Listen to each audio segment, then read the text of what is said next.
Once you have enabled the required number of modular units for a particular work order, you can go into the outputs section here, and herein you will see the different types of output that you can generate. For example, cut list, board layout. You can see that there are different boards here, and you can generate the board layout. You can generate panel labels and basis any template that you require, or you can download your CNC outputs in any format that you require. For each of these sections, you will have the settings down, and you can change any of the settings as per your requirement, and you will also have the download as CSV option. For example, in the cut list, you can see cut list settings and download CSV. For the board layout, again, you can see the settings option here.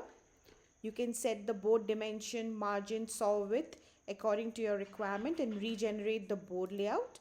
And then once done, you can download the same in PDF or any other details like finish count, board count, etc. You can also generate panel labels basis whichever format or template you require. You can select any of the fields that you require in your particular panel label and then generate it. You can click on the download option here to download it in PDF format, and for CNC you have the option of downloading it in any of the formats you require like HOMAG, BSC, etc.